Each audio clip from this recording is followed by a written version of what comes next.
Hey, welcome back to an episode of SARU Podcast. I'm your host, Juan, and as always, my co-host here with me. Hey, Trip. Hey. How you doing, man? I'm so tired. I don't know why. I feel great. You look great. Stop. Okay. Okay, well, that was quick. Hey, this week we're going to talk about Lou Over the Wall. Nice. It's a movie that we've had on our radar for a while, but it just released on DVD like a week or month or two ago. Pretty recently is what we're saying, yeah. We didn't get like a theatrical release here, so That's true. you had to buy it. Had a hard time coming up with this week's topic, though. I don't know why I was struggling so much, but I posted a little thing on Facebook and said, like, hey, anyone got any cool ideas for us? And we had a couple of folk that were reaching out being like, yo, bro, what about this thing? And it was mostly like nostalgic 90s rockin' theme songs for anime. I watched like 3 anime with rockin' theme songs that were kind of shitty kids shows. Yeah, the old yeah, I saw that like that suggestion. I was like, that'd be cool, but fuck, I'm not very I don't have that nostalgia. Right. You know? Also, that's a lot of research because my catalog is essentially like you've watched like 5 shows between the ages of 5 and 15. Like the oldest show you've seen is Trigun. Yep. Well, I don't know, probably some other licensed kids anime or something. But yeah, essentially those are like the old ones. And now everything else, all the other 100-some anime that I've watched, man, they've been in like the last, years or whatever? Like these. Yeah. And honestly, there are only a few that I'm like, oh man, I could remember these theme songs. Like when Riri by Asian Kung Fu, or is it Kung Fu? Yeah, something. Anyways. Wow, I'm glad you can remember it. It's the Erased theme song. Every time that comes on, I always know that it's Erased, even though that's a show that I've watched once through. That shit's it's just so good. Yeah. I'm playing it in my head. Yeah, man. It's so fucking good. I want to cry. The outro is fantastic. Anyways, Asian Kung Fu Generation. That sounds about right, yeah. Yeah. Well, quick, right off the top of the dome, if you want the poppin' 90s fucking rockin' song, I guess the go-to is the Pokemon theme song. Yeah, that's absolutely the Pokemon theme song. Always jamming. Consider this like a 2-episode episode. We'll do our very short. Episode, yeah. Here are the 2 songs I remember from my fucking childhood. Yeah. Here we go. The Pokemon theme song. Digimon theme song. Oh, but, fucking fire. I mean, we've talked about this before. I'll say it again. I'll say it again. The Digimon Frontier theme song. Way good. Mm-hmm. So good. That's the 3rd season for people who haven't seen it. The show's not that great, but the fucking theme song. Ooh, that's fine. Fighting foodons. Fighting foodons. You know? And the whole deal with fighting foodons, too, is that we already know the song. It's fucking classical music. Mm-hmm. And then you just throw some fucking shitty-ass voice actors singing fighting foodons over it. I'm down with that. That was a good one. Metabots had a rad-ass theme song. Yeah. Let's see, Sonic X. Sierra and I were singing it in the car the other way. Yeah. Fuck it, that one's really good. Yeah, too. That one's amazing. Oh man. So there's all those like little nostalgic ones from the past that are like fucking great. But honestly, if I heard it now, I'd be like, who cares? And it's just like it's that very fortunate thing of Pokemon having like a legit, like good ass fitting kind of that whole feeling. Mm-hmm. And then everything else just, the shit that I liked and for some reason remember. You know what's wild? As that I know that there's like been more Pokemon obviously since like the original one we've seen, like there's new generations and these characters and stuff. I could not for the life of you tell you what any of the theme songs sound like. Not a single one. I don't remember exactly how it goes. Song? Like Pokemon Johto. Yeah. Really? Yeah. No, I can only think of the OG one. That's the only one that got in my head. Yeah, Pokemon Johto had a rockin' theme. And then I don't remember like any of the other ones, but I watched them a lot in high school, my like freshman and sophomore year when I was jamming on Pokemon Silver and Emerald. You know what's funny is that at school sometimes I see people on Twitch or whatever. Yeah. And I don't watch Twitch or nothing. Mm-hmm. But I'll see them just like on it, and then I just see them like Pokemon's playing, and I go, I always ask, are you watching Pokemon? Like, nah, this Twitch is just always playing Pokemon, so it's just always there or whatever. And I go, okay, cool. It's a great way to get yourself out there, Pokemon. No one knows who you are, apparently. Did you participate in any of the Twitch Plays Pokemon like several years ago? No, we've talked about this stuff. What an incredible experience. Did they ever finish it? Did they beat the game? Yeah. Yeah? Yeah, and then they started the next one, and then a lot of people stopped watching it like partway through. Which one did they start with? OG, like original, like yeah, red and blue? I think it was blue version. Nice. But I can't remember. Did you have blue? Maybe it was yellow. Did you have blue or red? I had both. Yeah. But the first one that I had was blue. And I didn't like it as much. I wanted red. I had like 3 copies of blue. I'd never, the thing is, I knew red existed, never saw one in my life. I don't know why it was. I think they mass produced blue, and like people are like this, and then people just giving them away. Man, that. And why was it worse? I don't understand why it wasn't as good either. It was. But I'm saying, like, why? It was just as good. I just. No, it was literally the same game with just like a couple different Pokemon. But I don't understand, like, people are just like, oh, fucking red's so much better. It's like, really? It's the same game, right? Essentially, it's like, do you like Growlithe and Arcanine more than Vulpix and Ninetales? Because that's the biggest difference. There are a couple of other smaller differences, but that's like the big kahuna right there. Growlithe and Arcanine versus Vulpix and Ninetales. Fuck, I'm gonna go with Growlithe, I think. Yeah, that's totally fair. Yeah, is that blue? I don't know. I just remember those are the two. Those are the two big ones. I like it. Those are fucking hard hitting questions. Now it's like, hey, which legendary do you want? You want the fucking sun one or the fucking moon one? You want the sword one or the shield one? Yeah. There still are some exclusives like OreGairu and fucking whatever his face is. Oh yeah, the baboon one or whatever. Yeah, whatever they were. Yeah, those are fucking dumb. Yeah, so it's shit like that. That's like, you know what? There are exclusives, but they don't matter as much.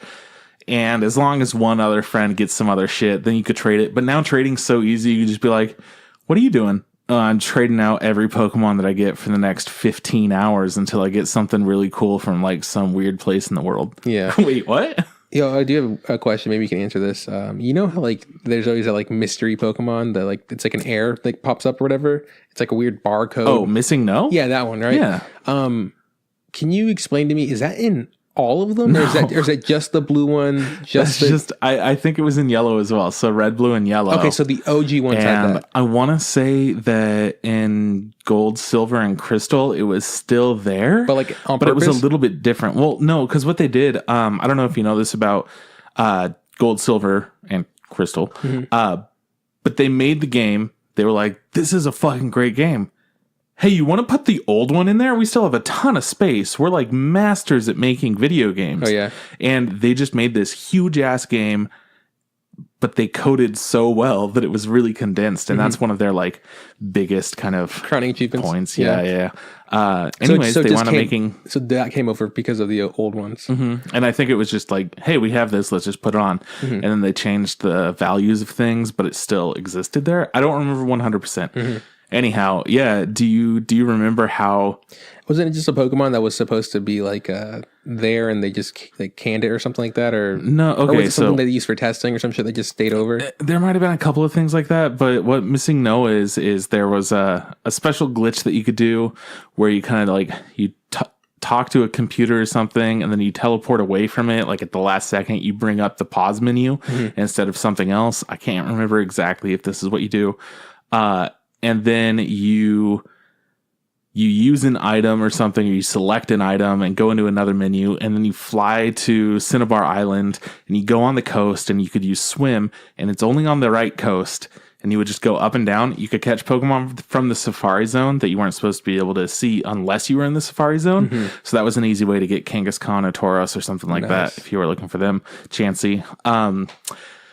And then there was an error sometimes. So it showed like an Aerodactyl fossil, or it showed Missing No, which is just the like gross ass garbage barcode looking thing. Yeah, it looks like a fucking AR code or whatever. You know. And if you get that and you catch it, it has a chance of completely corrupting your game. Yeah, destroying your game, which is super funny because I remember being young, be like, yeah, it's a super cool thing, whatever, but don't catch it. I was like, why? Why even look at it then? Why would you do that? I caught it. Did it break your game? No, I got lucky. Good for you, man. It did some weird stuff. But yeah, essentially you would just like manipulate your items so you could get like 1 billion rare candies or Ultra Balls or whatever the fuck you needed, Master Balls if you had one. That's cool. But, yeah. Yeah, I do remember that. Remember there was a way to duplicate things to infinity essentially. So like, I got a bunch of them. Don't even fucking need to play the game anymore. And I think you also had to... There was some other thing where I think you get to keep your Pokemon and also take the other person's if you disconnect the link cable at the right moment. They're not which just is wild. They're stuck in the cord. You get a so yeah, you do a big trade and you steal both of them. That's fucking thievery, dog. That's some Team Rocket shit. By the way, if you guys are wondering how we got here, we were talking about the Pokemon theme song. Next week we're gonna be talking about Detective Pikachu, by the way. That's actually true. Yeah. Just so you know. Anyways, that's our nostalgic run, I think, of the old themes and whatnot. Yeah. I'm really bad at remembering different theme songs and music and whatnot. Except for the Erase theme song. Erased is fucking fire. Oh, yeah. Whoa. My spoiler alert, my phone for some reason got a text even though I told it not to. Wow. Anyways, what have you been up to, man? What's good with you? What you been doing? Because apparently you're super tired. Yeah, man. I think it's just work's getting to me, man. Yeah. There's a little thing called managers. I don't know if you know about them. Sometimes chill as fuck. Other times a little bit too stressful. And lately it's just been like, okay, so you know when everything's totally fine and there are no issues at all, and then somebody starts panicking for no reason? Like nothing's wrong, and so they're worried that nothing's wrong. Yeah, essentially, like that happens sometimes. I've had that before, yeah. I think that's what's happening right now. Like everything's fine. We're doing better than we have been for a while. Like we actually have apartments to rent. We're working on improving a bunch of things, and everything's fine, and it's super chill, and I don't have anything to worry about, and everything's good. No weird stuff. And then my boss is like, we have to do all these weird things suddenly that aren't actually things that we have to worry about. And she's just stressing. Meanwhile, I'm working on something. She's like, oh, you need to do that and that and that. And just gives me like 3 more tasks to do while I'm just sitting there like, yeah, I'm just going to finish this really quick. So it's been a lot of, I need to make sure that the leasing agents don't freak the fuck out because everything's actually fine. So I'm keeping my cool as the assistant manager and being like, we're all good. You know me. I always do my work. We get shit done.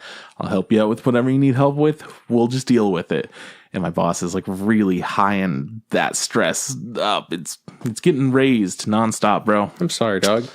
So anyways, I'm like pretty spent from trying to keep it all cool as a cucumber and nobody has to worry about anything because people emulate other people's emotions. They pick up on other people's vibes.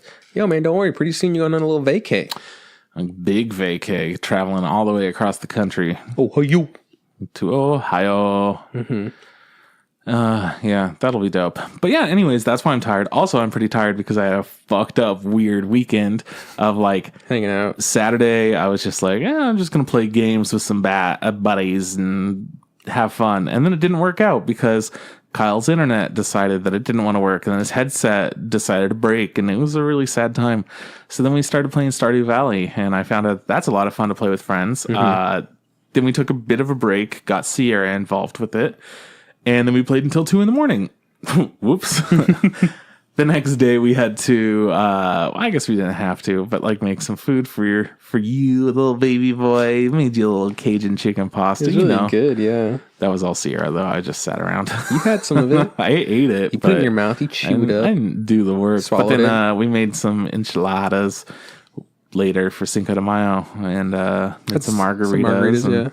It was a fun little time. It was a good Christian evening. Oh, you guys escaped from like a meth lab, apparently. Oh, yeah. We also played an escape room game. We got 8 out of 10 stars because we took almost 2 hours, but we did it. And that's what's important.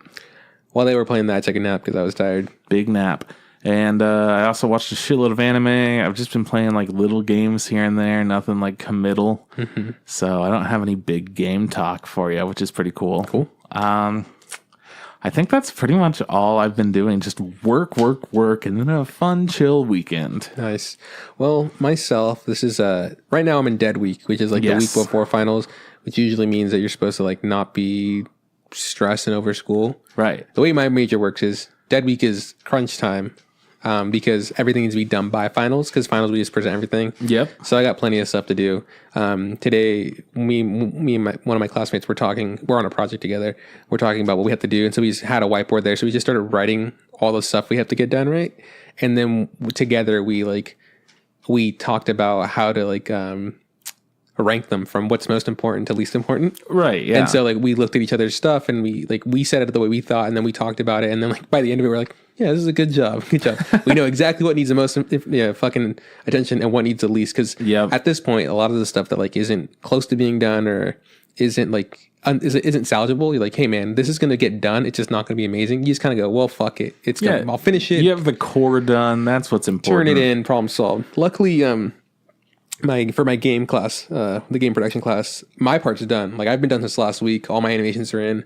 My friends Josh and Kyle have been spending the weekends like doing a lot of like QA and you know, testing and fucking bug fixing and just like, and I saw them today and they looked fucking disgusting. They looked like miserable. And I was like, oh yeah. And I was like, you poor fucking things.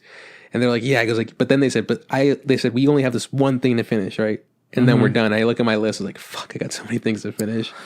But it's okay. I'm not stressing yet because well, you still got a week. Yeah, there's also I don't like stressing. Stressing is like bad for you. You know, sucks. I hate feeling that way. So I'm just gonna take a little bit of time, do what I can do, and then next week everything will be done, and then I'll be graduated, which is super exciting. I actually picked up my cap and gown today.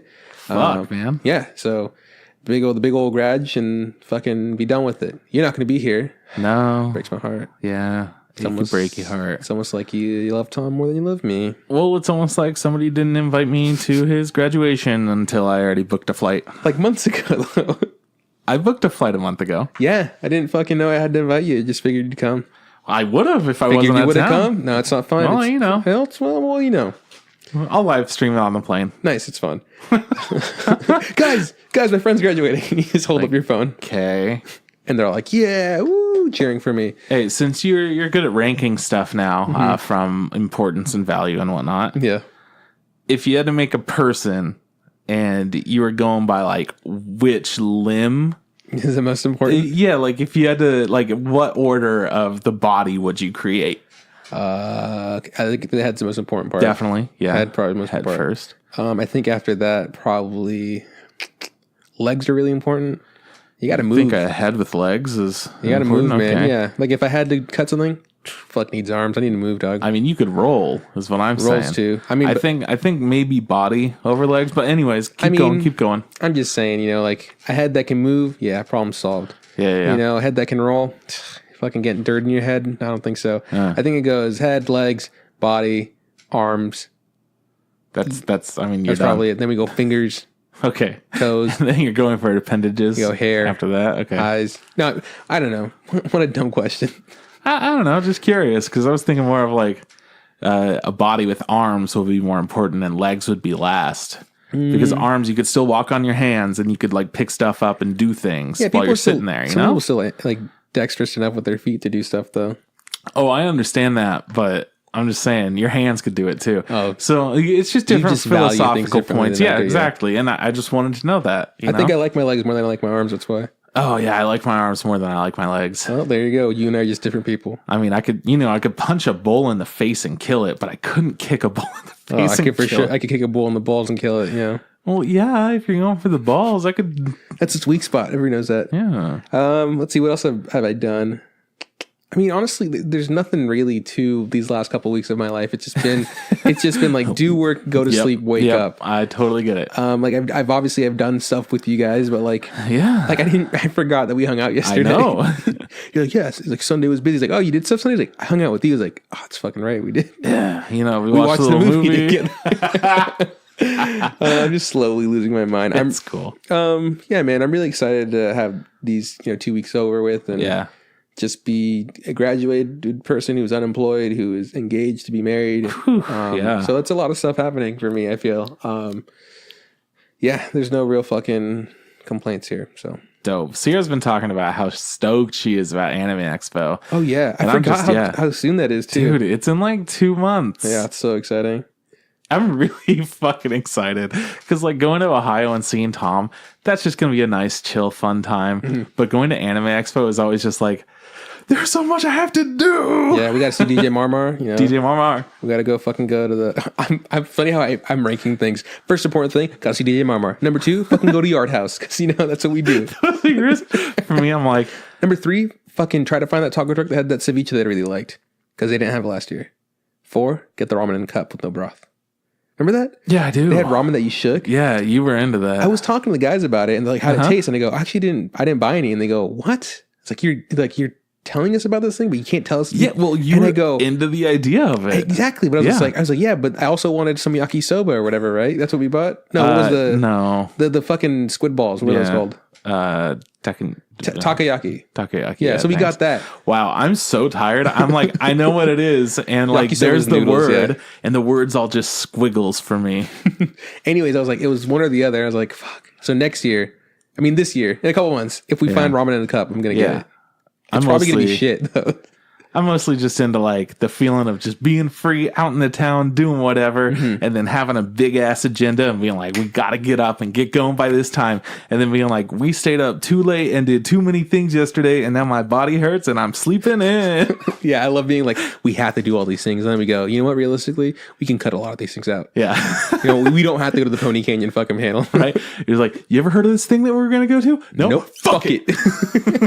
Can't do it, man. Yeah, we'll find about them on fucking online. Oh, it's so great. I'm excited to see some weird ass people that I've never met in my life. Not that they look weird, not that they're dressed just weird or anything. People, yeah. Just the people that are just like, why are you here? I'm here. I'm not even like, I don't have a pass for this. I'm just here. People let me in, whatever. I say I'm disabled. They can't say anything about it. And you're just like, cool. Okay, can you please leave me alone? I'm just trying to stand against this wall really quick, girl. Ma'am, your fucking wheelchair's on my leg. Please, can you get it off?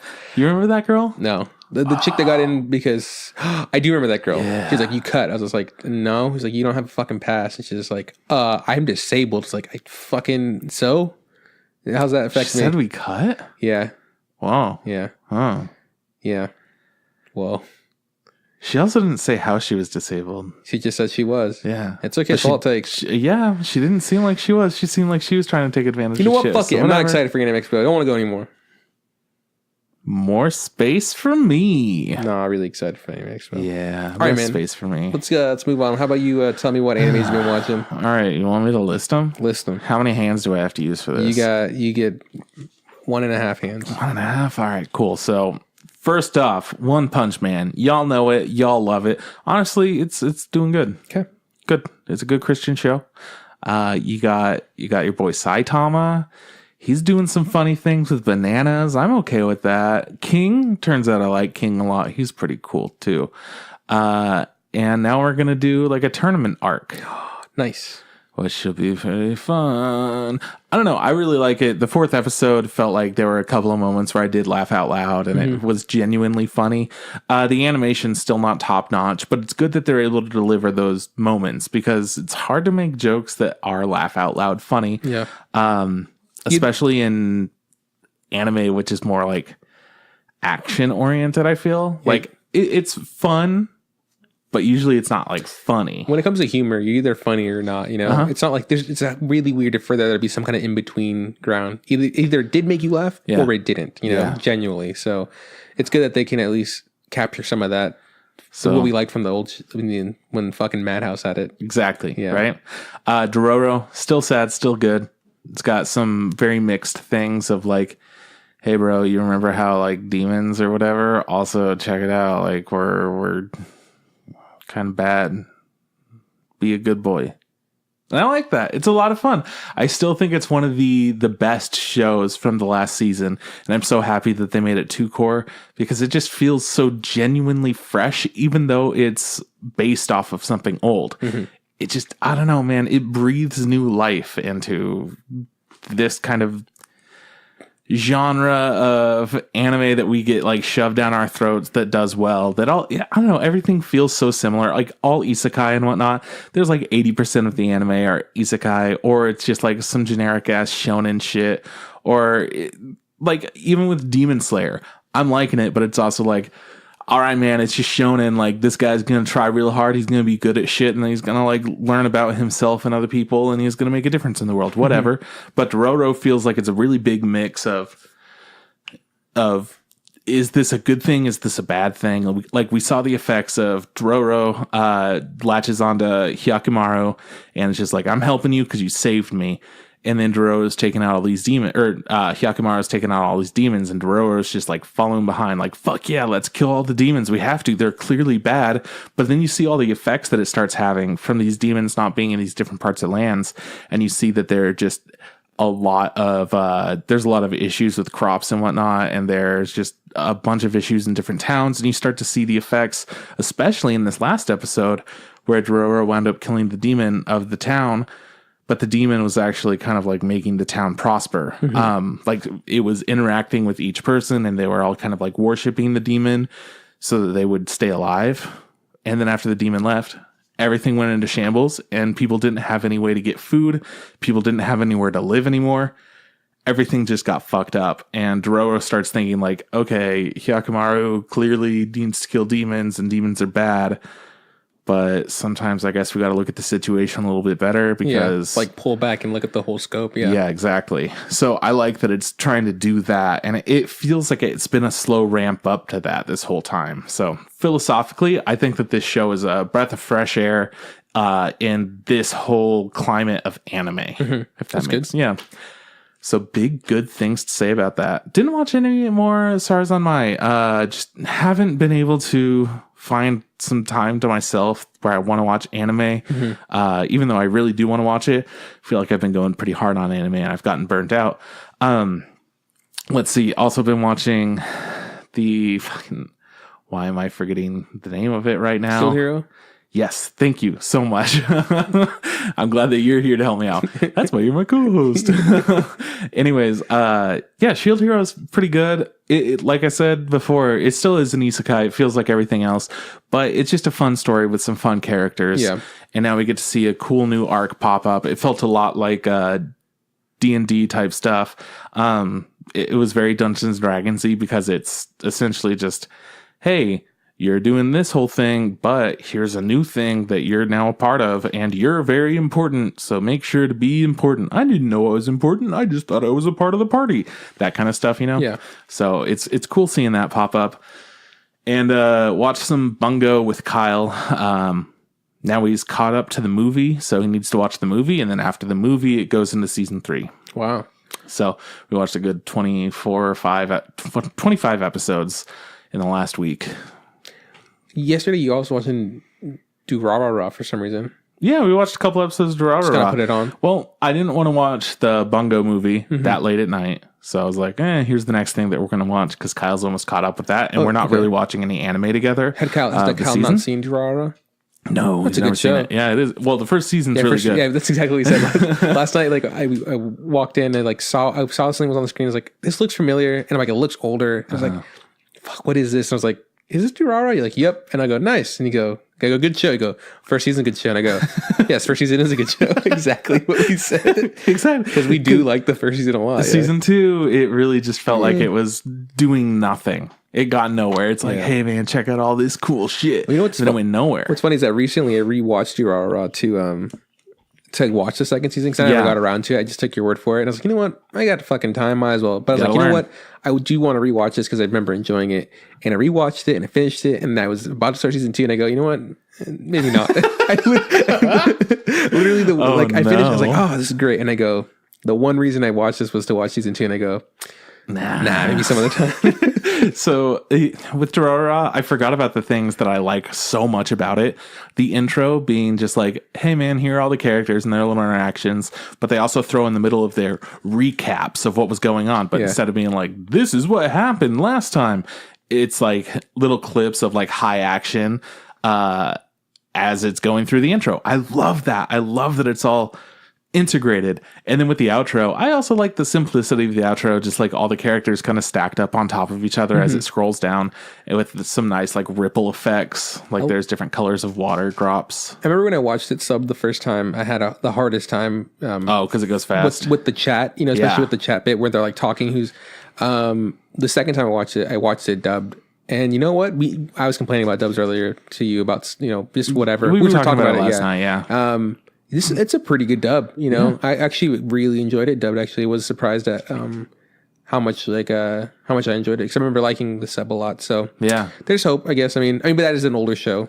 Yeah, yesterday we got into a good conversation about how a lot of shows are getting dubs, and some of them are good. Yeah. But like My Hero, good dub, you know. But then most of them are just generic dubs. Yeah. They just feel like, you know what? We just need some voices. Somebody voices background character that's not very important really quick. Yeah, well, I was going to talk to you about it because I also caught up with Shield Hero this week with Sierra. And it's good. I like the way this last episode ended kind of like on a, what's going to happen kind of feel. And it does feel very Dungeons & Dragons, very like, we are part of a party. We're part of a bigger thing, you know? And then the question of like, do you save the world or save the people? I was like, oh, didn't even fucking think about that. Yep. That is such a good. That was pretty cool to see. Like, yeah, I really like that, the idea of that. But then I hung out with a friend from high school, and he needed help with a project, so I helped him real quick. And then he goes, "Hey, do you want to watch anime?" I go, "Yeah, sure," because he knows I like anime. And he goes, he has Verve. He doesn't even have like Crunchyroll or anything. He's like, "I have Verve," and he's like, "Cool." He's like, "It's not even his. His buddy lets him borrow." I was like, "Okay." I was like, all right, fine. I'm sorry. It's just like goes from like went to watch anime and you're like, all right, cool. These like shit ton of platforms that would have this. He okay, Verve, cool. And it's not his. Verve. Oh. The one I don't have. I don't. Yeah. Down. And then he goes, I'm like, oh, you've been watching fucking, was it Shield Hero? Shield Hero? And he goes, no, I hadn't started yet, but I think it's something I'd like. You want to watch it together? He goes, have you seen it? I go, yeah, I've seen like 19 episodes of it or whatever. He goes like, oh, well, you can watch something. I was like, no, man, I don't mind watching it with you. Watch some Shieldies. And it's dubbed and I forgot, oh, fuck, he likes dubbed, you know. So I was like, okay, watch it dubbed. First 2 episodes, didn't mind, you know. Then after that, I was like, I kind of was just like tuning out a little bit because I'm like, well, I know what happens. My favorite 2 episodes, are the first 3 technically, because the first one's really long, right? Remind me, Shield Hero, they were like, we're going to do a dub of it. Guys, don't worry about it. Yeah. And they did like, they released 4 or 5 episodes of it all at once. And they were like, and now the dub's out. Check it out. We'll do it each week now. That is what happened. Okay. So I think what happened was they were working really hard on it. Yeah, to get it out, yeah. Okay, we have to make sure that we go a little bit faster. And then it got more generic. So we started watching the dub, and what I was wanting to say is like, I remember being younger and watching dubs and being like, these dubs are fucking great. Like, I really like the old school dubs. Like, you know, you like Trigun a lot, we talked about it. Trigun, Cowboy Bebop, Samurai Champloo, that stuff. My biggest issue with this fucking Shield Hero dub is that, yeah, it gets the job across, right? Like, it does what it's supposed to. Like, it's in English, you get it. But there's really, like, there's a couple of characters who have good voices, and then everything else is very generic. Like, people who are just side characters who are there, like, more than once, like the fucking blacksmith. I really like him. Hate his voice. And not, like, hate, like, it's the worst thing in the world. It's like, oh, it's just really boring or whatever. It just feels like he deserves more. And the thing is, I think we've just kind of come to the realization, maybe it's just due to the fact that they're simuldubbing it and they have to get it out in a week or whatever, or 2 weeks. I think it's 2 weeks. I think they get it and they get 2 weeks to do it. So yeah, I mean, you can only do so much, right? Right. You know, so it is what it is. It's tough stuff. So I've also been watching fucking Rise of the Shield Hero. Hell yeah. Have you watched a new Attack on Titan yet? No, dude, I fucking forgot. Well, let me tell you, because I haven't seen both episodes. There are 2 out right now. I watched the first one, and you know, after all this time of not watching Attack on Titan, it's been what, a year or something like that? Or is it only half a year? It's been like 6 months. It's been a bit. After a while of not watching it and not having that like, oh, what crazy shit's gonna happen this week? It feels fucking good because you start out and you're like, okay, cool. Oh, sweet. So essentially, not really spoilers because it's the next part of like, where is the story going? They're heading back to Aaron's town where the attacks kind of first happened, and they're trying to seal the holes and take back that town. By making Aaron like harden, do the new harden thing they learned how to do, right? So they're going to do that, and shit immediately gets crazy. Nice. And fuck, dude, I am so stoked. They're just like, hey, here's the plan. Armin does some badass shit with his brain because he's a genius boy, you know? Well, yeah, I didn't expect it to be with his fists exactly, or his body or whatever. But then it pops off, man. So next episode is definitely going to be a rad one. I haven't watched it because it's out now. Fuck, dude. Remember earlier when I was talking about how I mean in episode 2 ago, weeks ago. You talk about the intro. I was just going to ask you about that. Yeah. I figured I felt it. Yeah. There was a good energy in the room when I was like, we're talking about the intro. How's the intro? It's fine. It's like callbacks to other seasons and intros and whatnot. So it's okay. I don't know. Would you say it's like as hype as the other ones? No, it's not at all. Okay. And that's where I understand where all this comes from. But for me, it feels like it's just a conglomerative intro from everything in the past. Do you, because my least favorite intro is season 3's intro, the one where like they're flying through the air and it's very like, it just felt really different from the other 2, you know? Well, I mean, because you had dun dun dun dun dun dun dun, and then you had It was dun, dun, dun, dun, dun, and with the like wailing guitar after that, and then finally had Shinzo Sasageo. Right. Everyone's bangers. fucking into that. Classics. And then suddenly they're like, and here's whatever the fuck this is. Some weird synth thing. Yeah. Yeah, it was okay. I mean, it just really just didn't like it. So is it like better than that one at least? Okay, so it's by Linked Horizon, I think is their name. And they're the ones that did the like huge fucking jams. Okay. So it's a callback to all the huge fucking jams. Okay, cool. But it feels a little bit less jammy. Okay. If that's still huge though? You'll see. I mean, it's less jammy. Let's just call it less jammy. It's more jelly, less jammy. Yeah. I don't remember if there was an outro because first episodes you never. Sometimes sometimes they run long. Yeah. Yeah. I don't remember if there was, so that either speaks volumes about how I don't care. Or how bad it was. Yeah, exactly. So I don't fucking know, man. But the intro was really okay.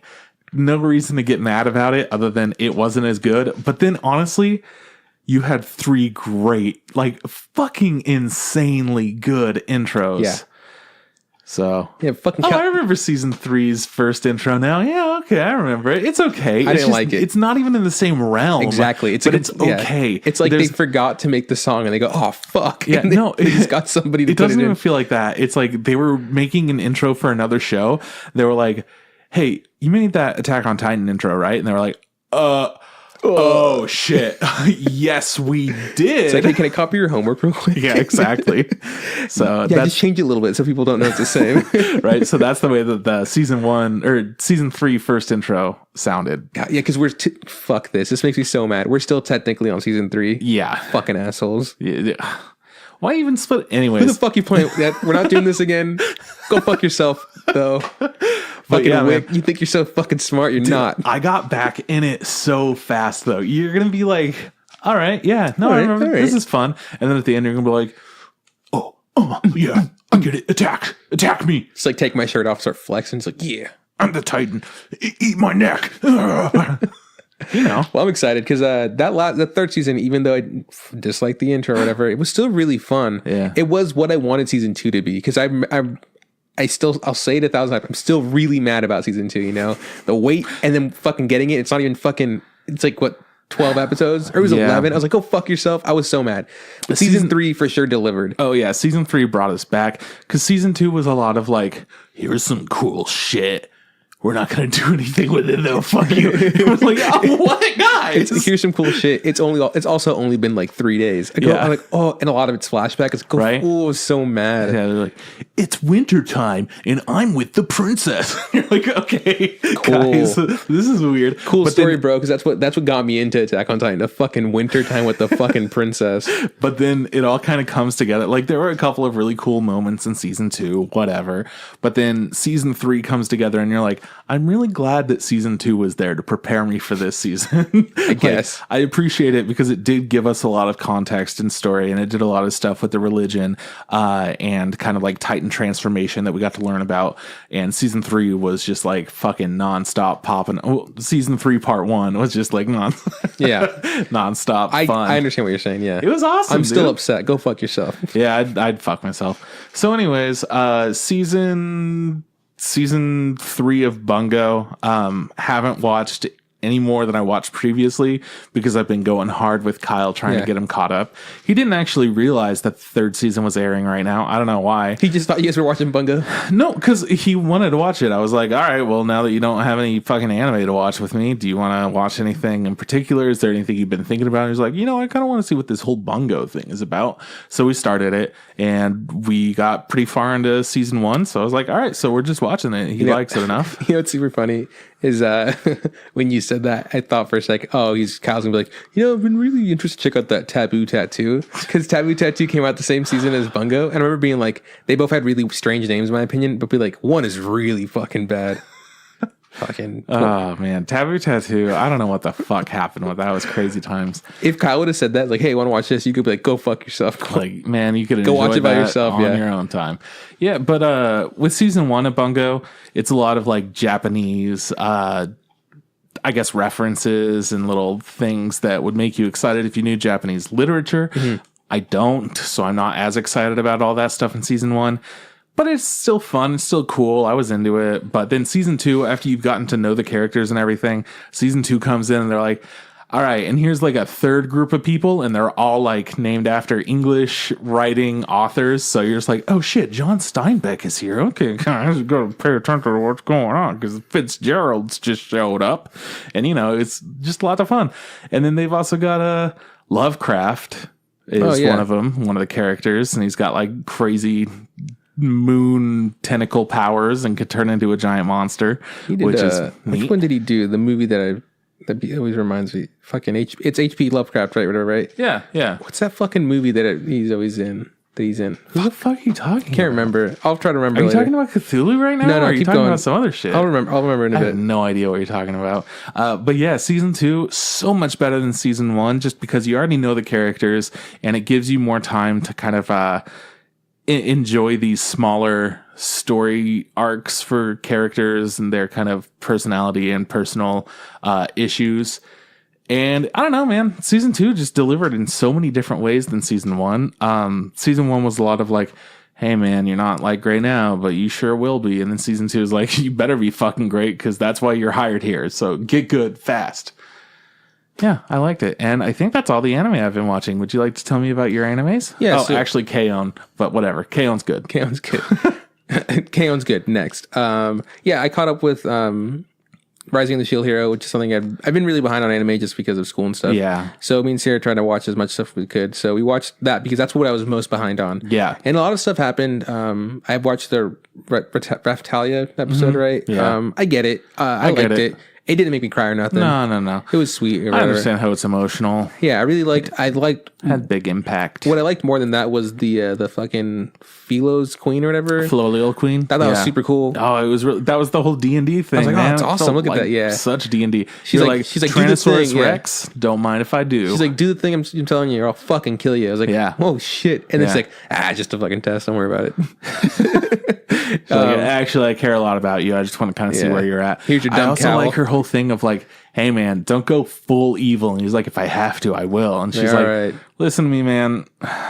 There's like a lot of shit you don't know. Yeah. Just don't go full evil. And now I'm like, all right, I trust her completely now. She probably shouldn't, and he's going to, and he's going to get fucked. Whatever. I really liked where she was just like, I'll fucking kill you guys. I was like, shit. And then she's Yeah, like, man. nah, you know what? She's like, I should kill you guys. You guys are fucking, you 4 heroes are useless. Should kill you guys, start fresh. She's like, but, if you guys can make it work, maybe I won't kill you guys. I'm like, oh, that's nice. That felt like, very D&D. Hey man, you got to prove yourself to me. That's essentially what it was. It was cool. Also really like we're seeing more play with like the other 3 heroes. Mm-hmm. I mean, fuck Spears, dude. The other 2 heroes, rather, because Spear Guy's doing nothing. He's just being an asshole with his princess. Yeah, he's essentially just a puppet. Yep. But seeing them do stuff and seeing them become kind of privy or aware that, hey man, shit's not on the up and up here, And then huge spoilers really quick. So skip forward like 15 seconds. And then they get blown the fuck up. What's going to happen with that? Are you kidding me? I thought that was super cool. They're just like, they're in some sort of cavern and they're there to pick something up and the thing's empty. And then like, they're like, just get down. And they fucking get obliterated, which is fucking bonkers. And they didn't even get a chance for Mr. President. Yeah, I think they'll be fine. I mean, if I'd have to guess, I don't think they're really dead. They'd survive. They're going to survive somehow. Yeah. If I had to guess. I haven't seen the newest episode. Yeah. I thought it was super cool. It's like, the newest episode airs like in a couple days. Yeah. So I was like, ooh. So I think it's pretty cool. I'm still, I mean, I agree.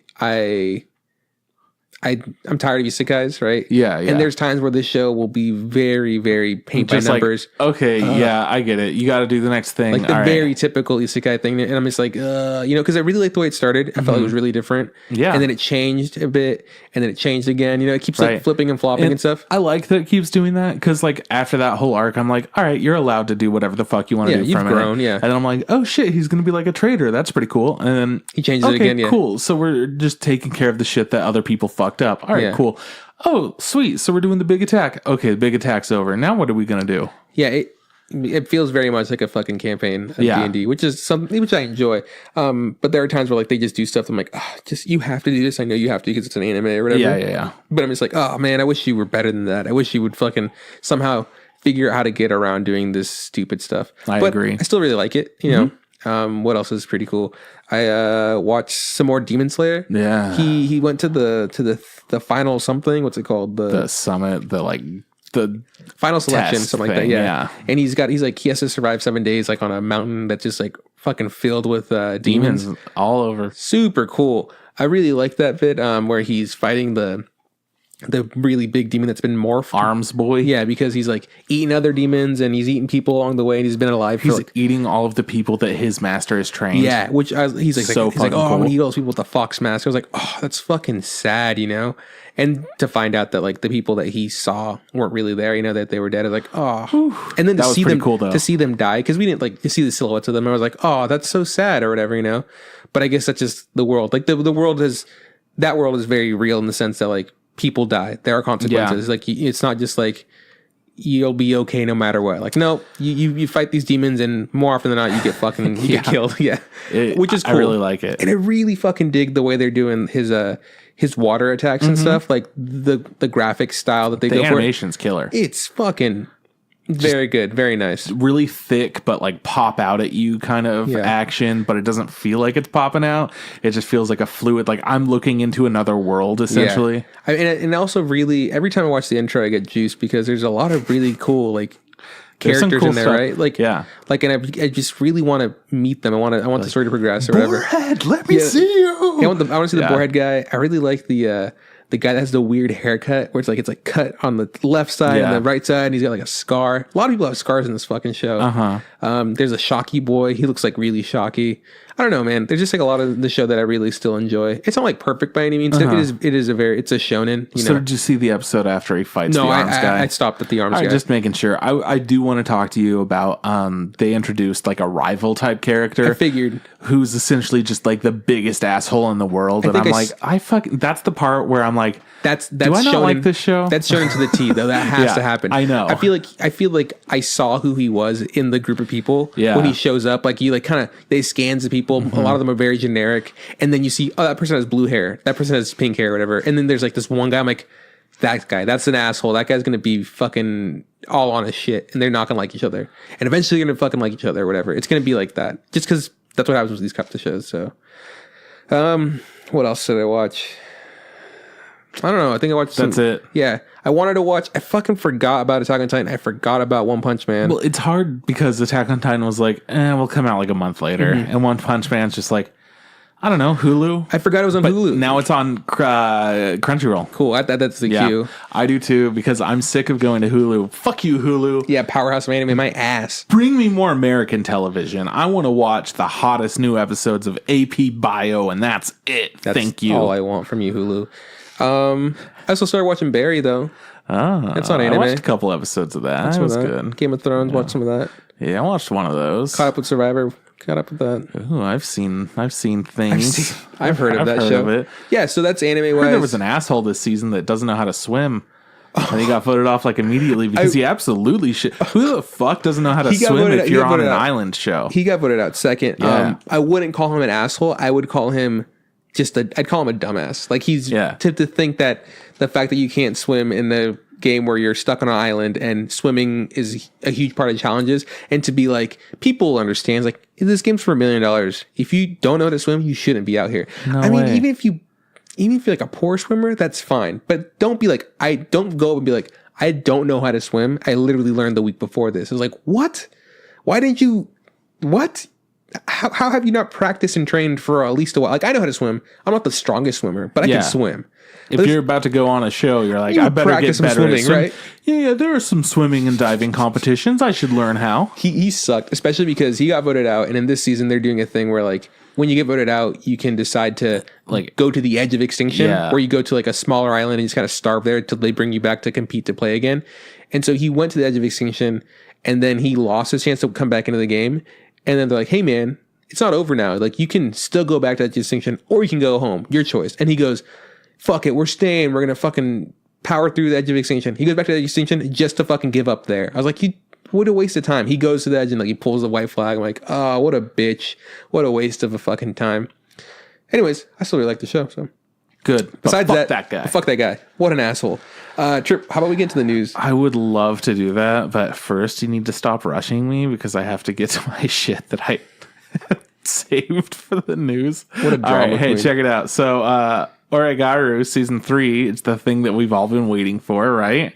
I don't know it, but the big deal about it is season 3 is going to be streamed directly and exclusively from the Epic's Games Store.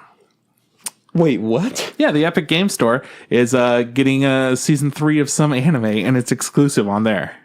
Okay, first of all, I've never heard the Epic Game Store having, like... Not me either. Fucking anime. Second of all, the word exclusive is a very wishy-washy term when it comes to anime, because apparently... Well, now it's all wishy-washy, but Epic's been really serious about their exclusive games. Because exclusive, it was like, yeah, it's exclusive for like a week or whatever, and then it's on Crunchyroll. Like, Yeah. I don't think they understand what exclusive means. No. Exclusive means it's going to be here for like a long-ass time until we consider... And just here. Yeah. Yeah. So Epic has a bunch of exclusives, and people are pissed because Borderlands 3 is going to be an Epic exclusive. Mm-hmm. That being said, you could also get it on like Xbox and PlayStation, so eat a dick, computer people. Anyways, yeah, so the fact that they say it's exclusive kind of blows my mind. But here's another thing. In the same article that was written that announced that was going to be on the Epic Store, there was also hidden in there, Ubisoft is going to be... airing the 3rd season of A Certain Scientific Railgun. And that's a pretty popular show too. What's with the season 3s suddenly being on an exclusive platform? So Ubisoft is going to have that on their Uplay platform. That one hasn't been verified. That's more of a rumor that was in the same article. They couldn't reach, I guess, anybody at Ubisoft. And they made a joke about the servers being down. Is that a common thing with Ubisoft? I guess so, yeah. So anyways, shots fired immediately at this next season of A Scientific Railgun. I guess we have to get to the Epic Store now to watch this show. Craziness, though. That's wild. I'm super surprised. I mean, I was kind of surprised when Prime started doing stuff like that. And I was like, huh. And I was like, well, I guess Prime Video is a huge thing, right? Yeah, it made enough sense. Yeah, it made more sense, right? And then Hulu or whatever. I was like, but this seems a little out there. It's like, hey, man, you want to watch exclusive episode of fucking... insert anime here. Yeah, right. Fucking download. It's only on Snapchat. You got to add it to your Snap story and you just fucking scroll through it 15 seconds at a time. And then, because I mean, Steam did have different shows on it, but they were never like exclusive. Mm-hmm. And then they got rid of it on Steam, I think, recently. They did, yeah. But anything that you downloaded, you could still have, but you can't buy anything anymore. I don't remember exactly the details of it, but it's some fucked up shit like that.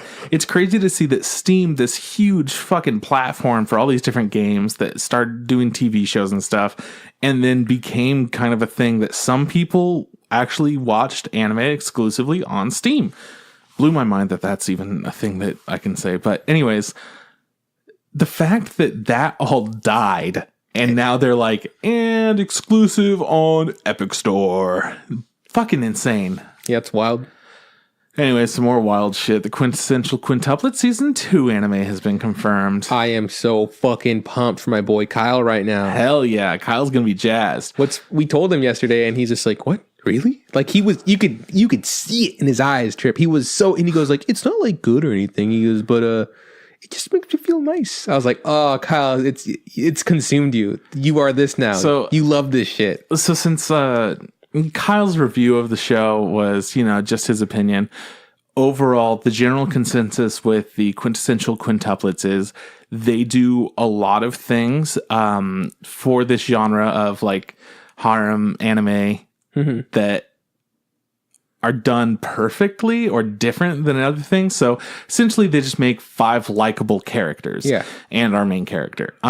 So that's a good thing. They look really good. People love the designs. They did redesigns from the one-shot manga that originally came out. So there's a girl that has like longer, I guess not longer, but she has a hair that's down and a little bit long and kind of in her face. She used to have little pigtails and people like that they changed it. Like it looks so much better to them. So essentially people like the designs a lot. Mm-hmm. They have characters that people like. And then they do things with the genre that seem like it's going to go in one direction. That's a pretty typical way. But then they bring it into a new kind of take on something. So they're just doing new stuff with the genre and they're doing it well. And that's why it's so well received. That being said, Don't really care about harems. Don't really care who ends up with who. That's never really my intention. I like bigger stories than that, but that's fine. Yeah, you're not invested in this at all. Yeah, or I like simpler stories that are just people having a good time. But yeah, I'm not ever really in it for the relationships in any show. Yeah, that's pretty dope. I mean, just the whole situation of it being like as popular it is, because I remember watching it and being like, you know what? It's not horrible, you know, like it's not but it's not something I want to watch right now. I remember I used to like these shows when I was younger. I was like, oh, these are interesting, these are fun, or whatever. Yeah. But I feel like I've grown out of them. But apparently this show is reinventing the wheel. Oh yeah. And you know, fucking it made Kyle over here be like, hey man, it's pretty good or whatever. Pretty fucking good, guys. For me, and he's just like, to the point where he's like, yeah, I don't really care, but I'm invested in these 3 specific characters. If anybody but these 3 specific characters doesn't fucking marry this guy, I'm gonna be fucking pissed. I was like, that sounds like you care a lot, bud. Yeah, he cares a lot, but it's okay. So, I don't know, man. Maybe when I have more free time, maybe I'll end up watching this show. I don't know. You know, I have a question. Just how much... Because I don't really care about the way that characters interact with each other, as long as it's kind of good development for each character, right? Or even just like little pieces that are jokes or just character building in some way, I guess. Anyways, do you care at all about relationships in shows? Like, will they get together kind of things? Like shipping things together? Yeah. Yeah.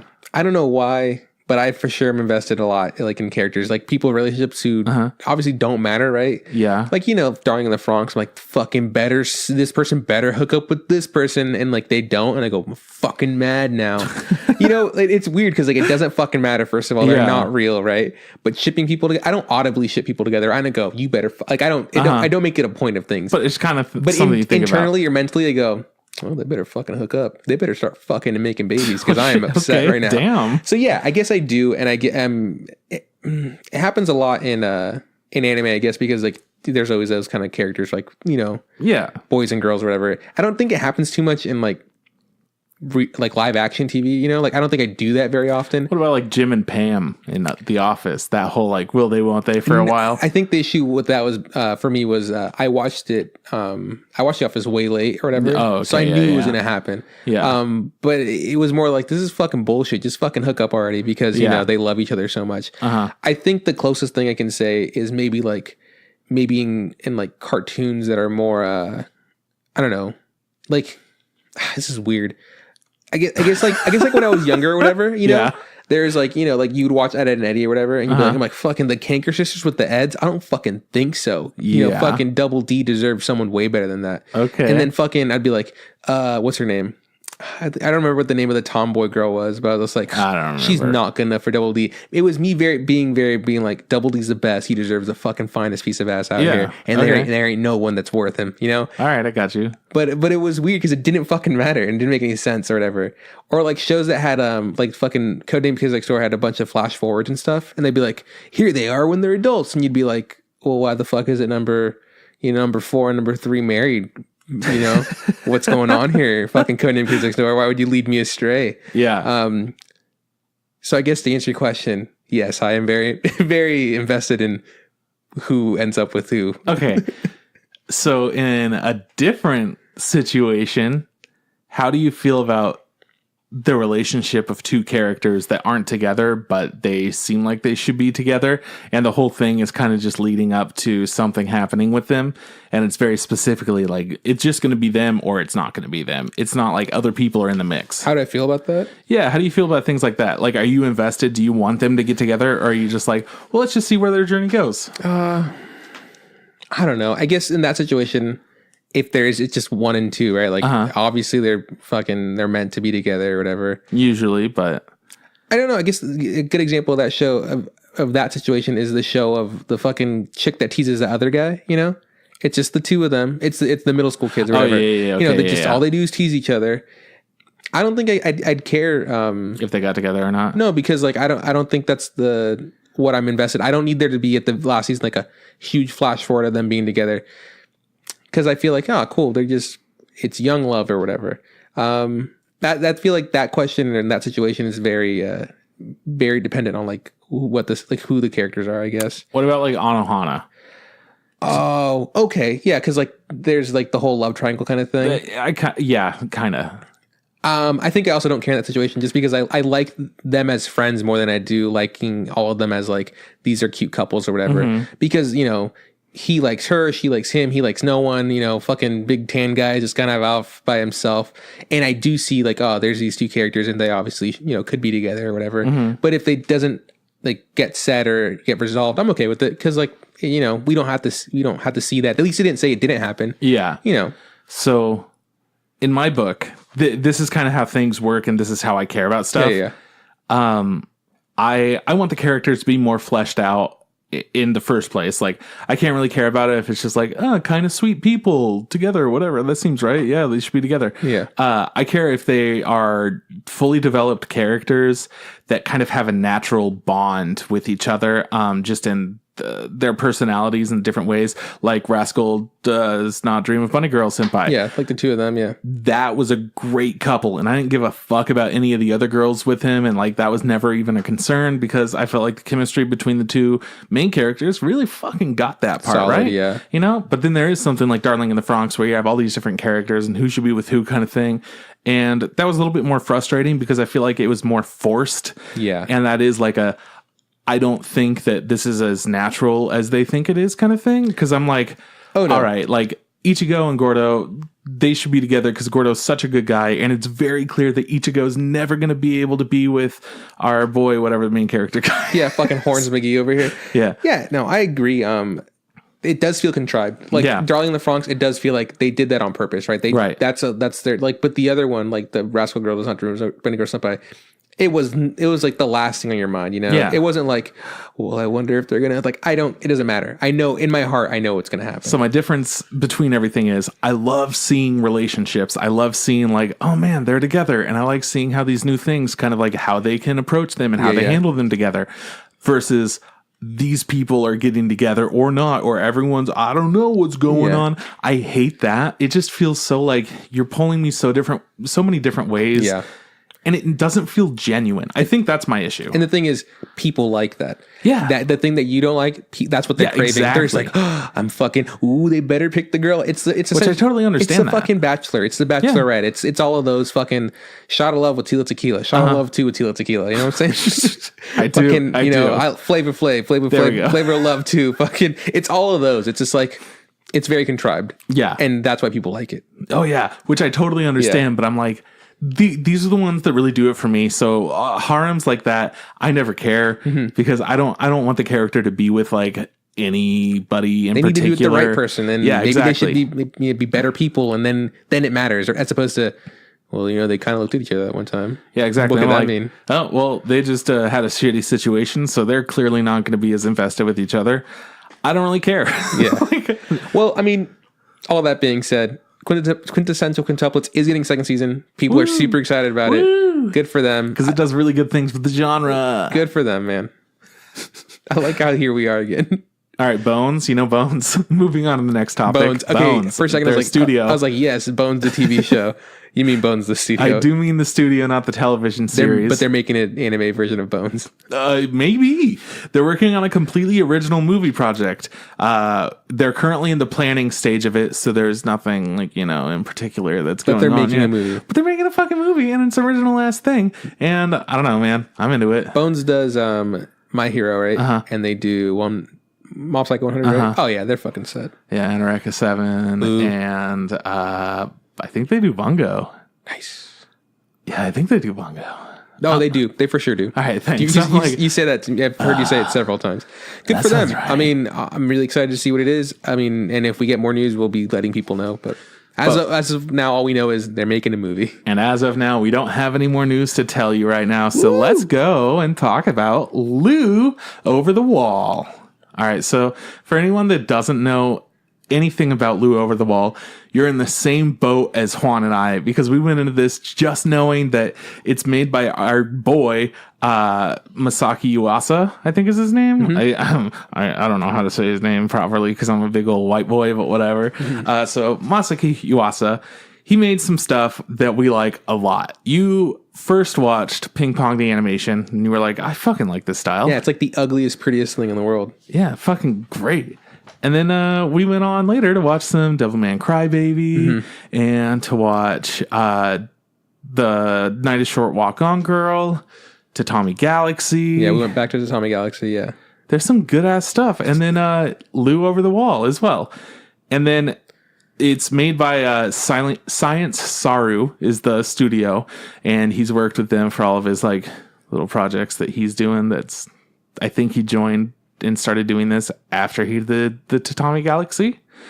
Anyways, Lou Over the Wall is from 2017, so I think that was the same year as Night is Short, Walk On Girl, which is pretty cool. Yeah. And he's currently working on another project, which I don't know the English name of it, but I'm going to tell you the Japanese name of it, and you're going to tell me what you think it is.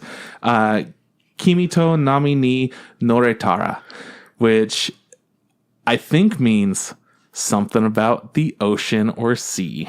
Nice. Because that one's about the surfer and whatnot. Oh, yeah. We talked about it very briefly. Can't remember many details, but there's definitely a surfer, and there's a girl, and they're in love.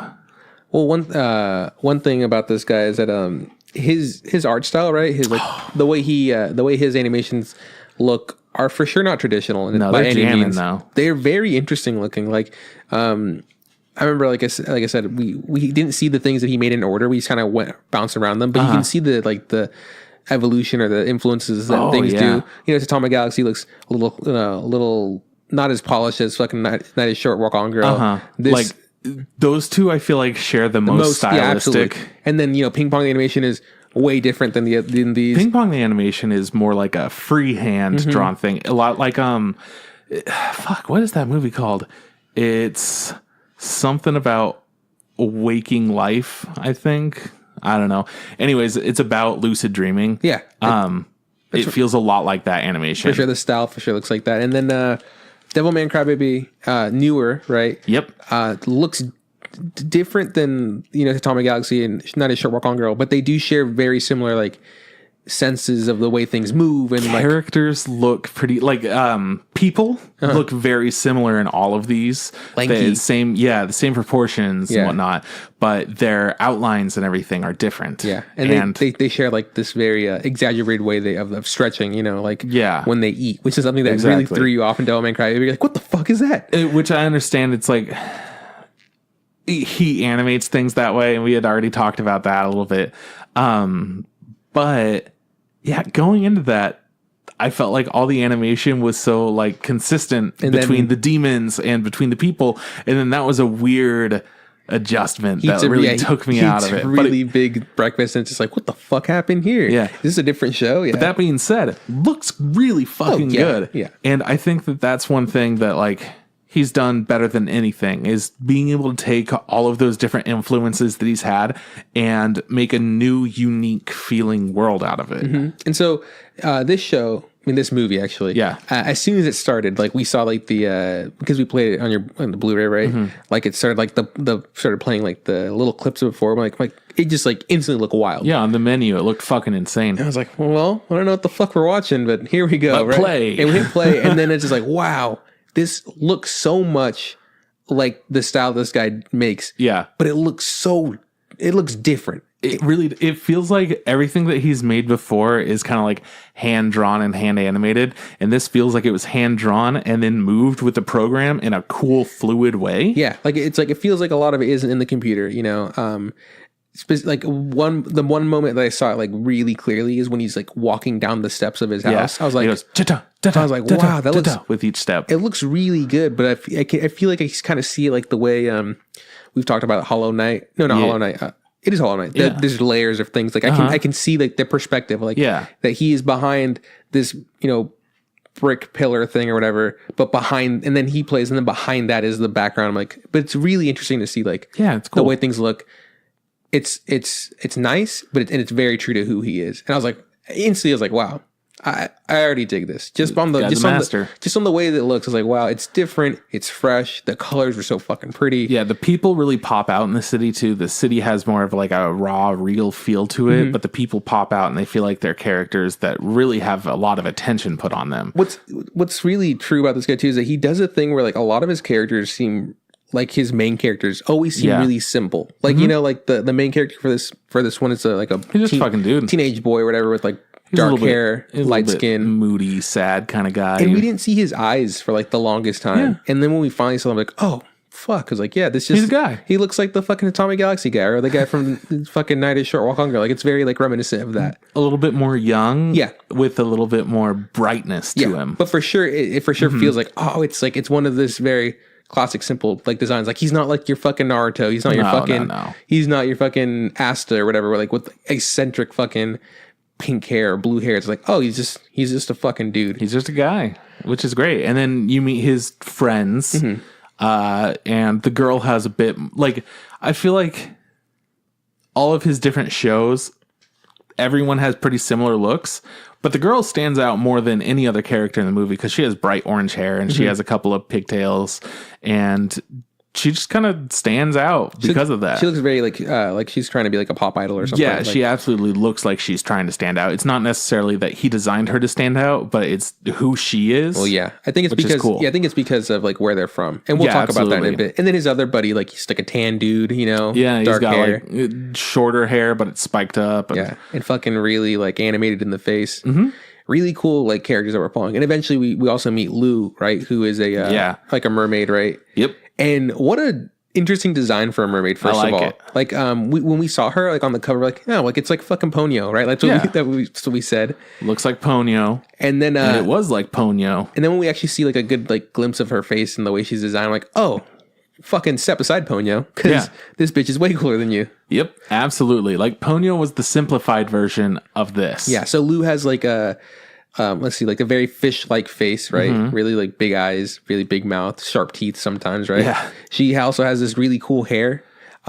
She has hair, and then over her hair, she has like water hair with fish in it. Yeah, so it's really cool. Like, and we'll see the fish swim around in her hair. It kind of looks like we keep calling it jelly because it looked like a consistency of that. It really did. And then she, had like a simple fish kind of body, and then I think she was wearing a skirt maybe. Yeah, like, I made out of seaweed, and then she also like when she would hear music, her fin would separate, and they turn into really simple looking feet.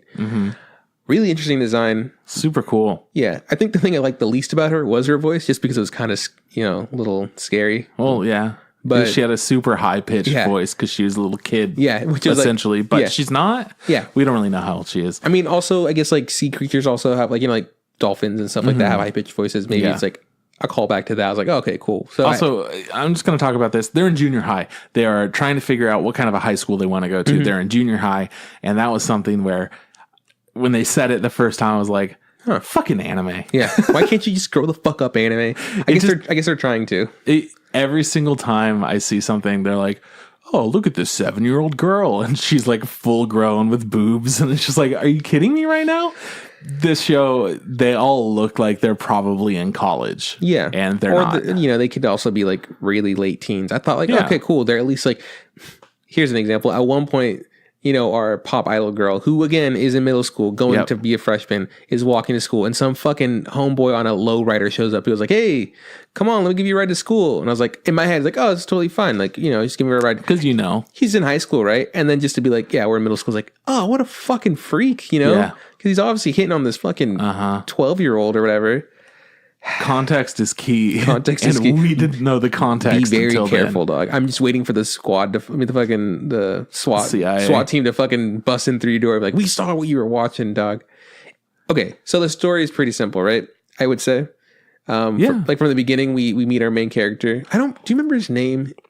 Kai, right? It was Kai. Yes. And he was just saying like a gloomy little dude, Yeah. Playing music in his room. By the way, kicking music. Yeah, he was making his own like little beats, and he was doing it as most YouTubers do. They get like a beat going, and they start doing some percussion with their hands, and they add in some synth and add in a little bit of guitar. He could do it all. He's just the fucking man. Yeah, and then he's posting his stuff onto their version of YouTube, and he's like his tag is like Merman or whatever, and people are in the comments liking his stuff, and then the pop idol chick kind of set like exposes who he is, like, hey, fuck, you're Kai, Yeah. You must, you're from my class, whatever. That's super cool. You should join my band. And he's just like fucking upset. He's like, God damn it. He obviously didn't want anybody to know that he makes music. He just kind of wants to do his stuff. And then we find out, that person that commented is Yuho, the orange-haired girl who he's friends with. And Kunio is the other friend that's in the same band that's trying to recruit him. Wouldn't you know it? They're called the Sirens. The sirens. We see, Which is another name for like a mermaid, apparently. we see the relationship between like him and his father and his grandfather really quickly, right? Like he feels kind of like a shut-in, you know? Right. His grandpa's kind of a grumpy Gus. His dad He's running a business, you know? His dad is kind of he's a businessman too. He's not really in the picture. It feels like he's doing his best. Like, you know, like at one point, like the grandpa's complaining about his oysters. Like there's still salt in there's still sand in them. And he's just like, well, let them soak for a bit, you know? Like, they live in a fishing community, right? Like they live on right on the coast. Yeah. And the grandpa, he rents boats. He also makes umbrellas. That's kind of that's what he does.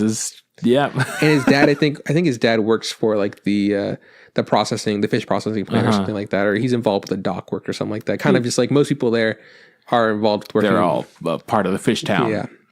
And it's very evident that like our main character, it feels really like doesn't want to be involved with the fish town. That's not his life. But he also doesn't feel like he wants to be involved with like leaving, you know? Because he gets asked like, hey, what high school do you want to go to? Because this is what we're doing, right? We're trying to figure out what high school they're going to. And he's just like, fucking none, you know? He's like, I don't want to go to any of them. And that was one of my favorite parts because Yuho's like, oh, I like that answer. I'm going to put that for mine. Just like, what? No, you crazy person. You already had an answer. What are you doing? And she goes, oh, I wrote it in pen. I can't erase it. like it was like, I loved like that was such a huge problem, right? It was so funny. And I feel like those jokes and those like that sense of like humor is very like reminiscent of or classic of this director. Like those are the jokes and those are like the bits that he does. And I'm like, oh, that feels pretty good. You know, fun. It's charming. It's stylized. So his two friends are trying to convince him to join his band because one plays the guitar, one plays the bass, and what they need is like keys and the drums. And he goes like, he goes, I actually don't play an instrument. He's like, it's cool, fucking do samples, dude. Like we just need to fill in this. You're good at the shit that you do, so let's get you up here. And then very quickly he's like, I'm not in your band, but I'm going to come with you and I'm going to play with you. Yeah, because they're taking him to like there's this, I don't know what it's called, but it's a little island. It's a secret little island that they found that used to be like a theme park. Yeah, this girl's like grandpa owns or whatever. And like, it's like, we're allowed to practice here, no big deal, you know. And so they're practicing there and you know, he's playing the guitar, she's singing with the bass and singing or whatever, and he's playing his percussions. And it's really great because like they finished their song and it's like, oh, it was great. Oh, it was so much fun. And he just goes. And Kai was also, he had stuff going too with it. Yeah, he was playing his beats or whatever. And the Kai just goes like, yeah, you know, your vocals aren't that great.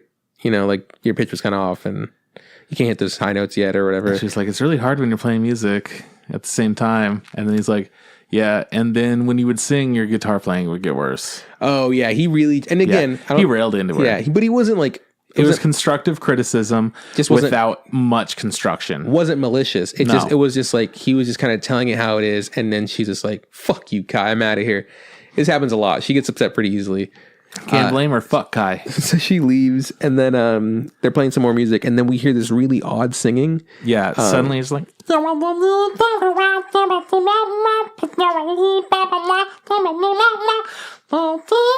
you know, stuff like that. Yeah. You know, we actually just sampled that. No, you didn't just happen to sing that off the top of the dome. No. And then Kunio starts playing guitar and he like can't control it. He's getting really fucking into it though. He's like, yeah, this is a jam. And then Kai gets up from his computer. He puts it down. He's like super animated during this. And then he starts trying to figure out where this is coming from. And Kunio thought it was Kai that was playing all that shit. Yeah. And Kai goes over the mountain and he looks off down in this little like this weird box in the ocean, essentially made out of some kind of a metal grate type thing. And he sees this little thing that pops out of the water, starts swirling around, some special secret water swirls, and then blasts out and it's just like jamming. And Kai can't help himself. He starts fucking dancing like a goon. He's like possessed. It's pretty funny. Music stops. They eventually go back to the boat and like the girl's there sitting and she's like, well, aren't you going to fucking apologize to me? And then he's like, yeah, sorry. Sure, sorry. You know, he's like, oh, cool. It's all good. She's like, dude, we're bros for life. And then they ask, he's like, that singing, she asked who was singing. And then she goes, someone says like, oh, I thought it was you. It's like, oh, I thought it was Kai. It's like, fucking wasn't any of us, you know, dun, dun, dun, like a mystery arises or whatever.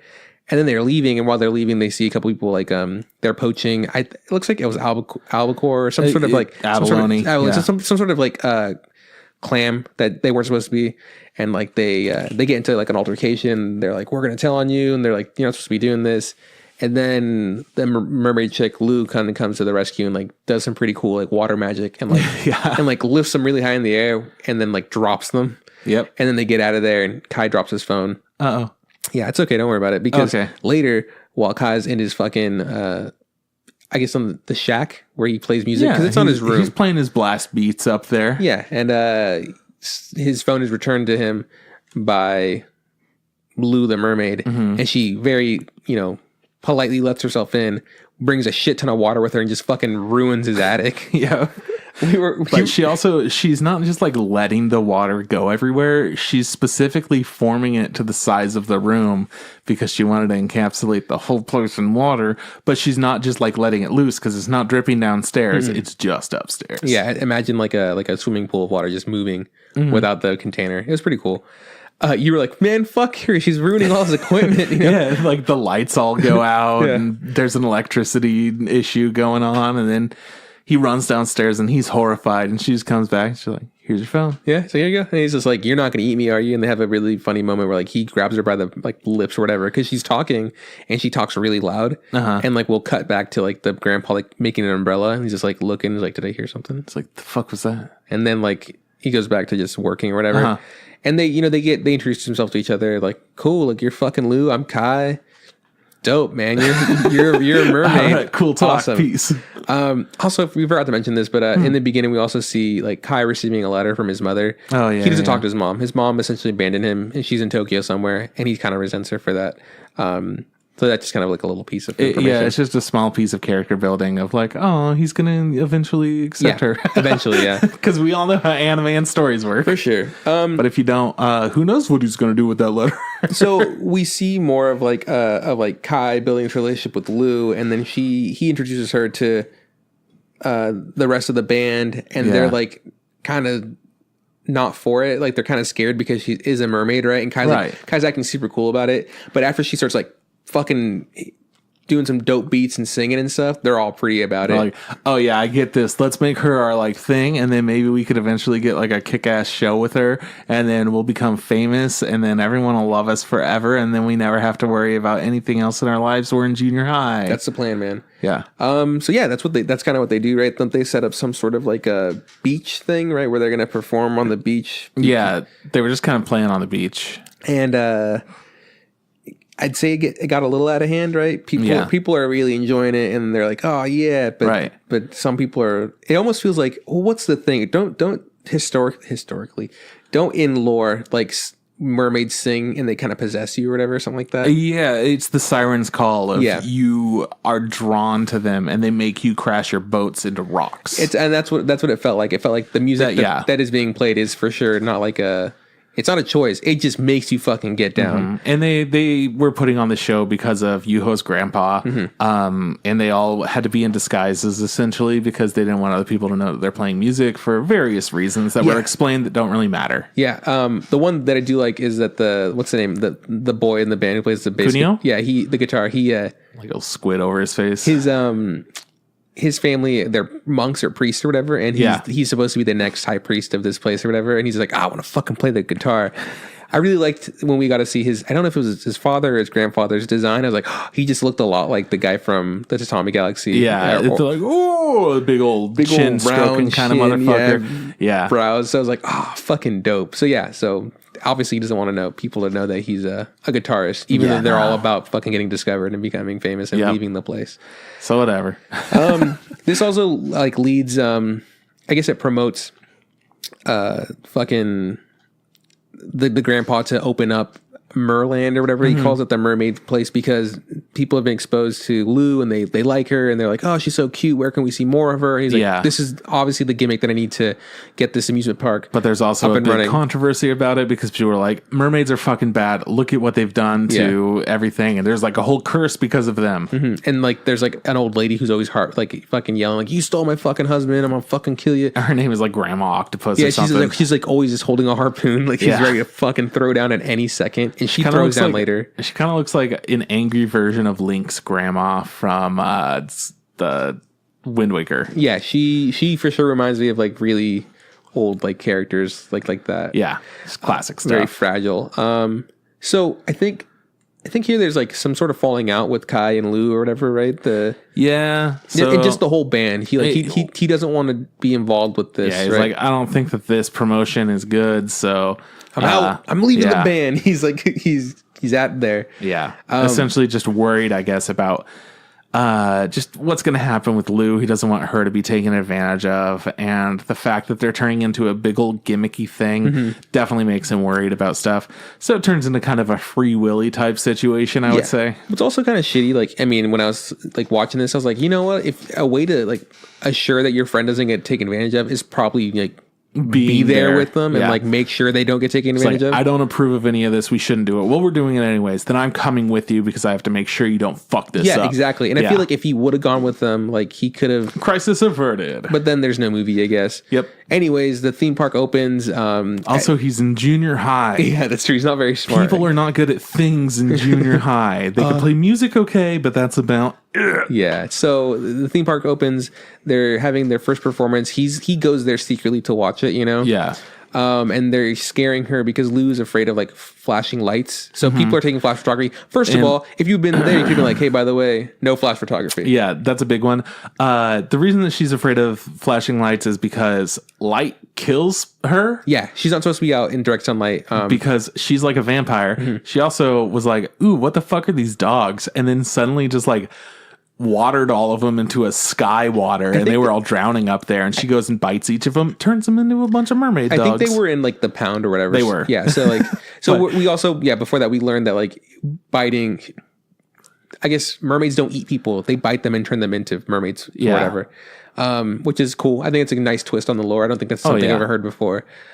She has gills on her arms. I thought that was a really cool part of her design too. Just saying stuff about her. Don't worry about me. So we get back to the show. She has her one dog that's like her ride or die, you know, essentially her buddy, and they're performing together. First of all, the flashing lights scare her. The spotlights scare her. I guess she realizes after the fucking two other band members realize they fall down and they're not even their music's still playing. Yeah, they've been replaced by other people, like other professional musicians, and they kind of like, fuck it, we're out of here. So they leave. Also, Lou then realizes like she's doing a big jam fest. She's turning dancing, everything into like a super tornado of water that people love. Only to find out that her three friends are no longer there, and that super scares her, right? And so she pieces out and like she cancels the whole show by like bringing all of the choreography dancers and puts them in a big old professional musicians. She waters them up and drops them down, and then she pieces. I would also like to say the way this like where they are, there's like this really big like wall, right? So Lou lives over the wall. Yeah, over in this wall. This wall has like a couple gaps in it, like little cracks in it, so light can seep through it. For the most part, she can be there because sunlight doesn't. A big shadow is casted here, so like she's essentially safe. And that'll come in later also. So now we're in Faye's dad. Yeah, so dad shows up. Lou's dad shows up, who we kind of saw in silhouetted as being like a really big dude. Like huge fucking mermaid thing. Looks pretty sharky. He shows up and he looks like a fucking shark, right? Yeah. In a business suit. Also with like walrus tusks? Yeah. It was cool. Business suit and a fucking suitcase. And he's goofy looking. He's really dumb looking. I really like this design. I thought that was super interesting just because I was like, cool, Lou has a strange design. So I kind of thought maybe her dad would look similar, only to find out her dad looks nothing like her, right? Nah. I was like, that's fucking great. Who cares? There's a point where like he's trying to go somewhere and he gets stuck by like he's like behind a couple houses, and then there's like the sun is shining really bright, so he can't actually cross the street, so he just stands in the same spot until the sun moves. And he's fully decked in a business suit, but he also has his like remora still on him, the little fish that are sucking on the bottom of him. He also has a mustache, right? If I remember right, yeah. So then he waits for the shadow to set. A pipe. And then he goes to where he's supposed to go. He also, I guess, takes it upon himself to become a part of like the fishing people, like the people who are like preparing the fish. There's some sort of like they're being taught how to do it because kids these days aren't as willing to be part of the fishing community. Yep. And he's biting these fish and like preserving them, killing them and preserving them very freshly. Yeah. And if they touch the sunlight, they'll die. And so there's just a bit where like there's a guy at a sushi place and he's making sushi out of these fish, and then the guy's like, "This is fucking amazing. Are these fish still alive?" Like, nah, they're not alive. And then like a skeleton fish jumps up and like walks away, and he goes like, "They're so fresh. Look how fresh they are." It's like That was a very Yuasa thing to do. It's a very dumb joke. I was like, that's pretty great. It's great. Well, they made a little bit of that for a while too, of just all these like skeleton bone fish just walking around like no one's fucking great. scared. Yeah. What else? Okay, so something that happens is after the fucking music happens and Lou has her like her moment. The girl runs away because she's upset that Lou's becoming so popular or whatever, and her dad freaks out and essentially makes a distress call saying that like the mermaids have taken my daughter. Yeah. And everybody's looking for her, and so they capture Lou and they lock her in a cage and like, "Where's my daughter? You ate her, you give her back." The whole time we know that like the girl's fine. Lou's done nothing to her. Lou's like such a kind-hearted person. She obviously like really cares about these people. She thinks they're her friends. And this leads to like this guy over fucking reacting, right? And being like, "I'm gonna fucking kill you." So he opens up the spotlight to like burn Lou. And we hear her yell, and this activates Dad. And Dad goes full protect mode. Fucking super hard. Just straight sharks.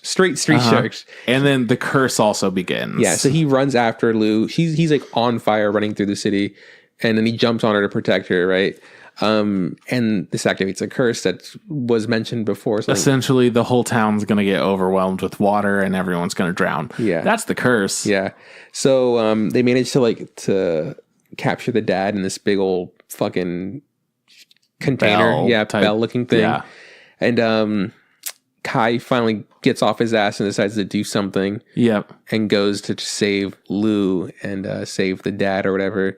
And while this is happening, the curse is starting, so water is slowly rising. It's like this green-looking water.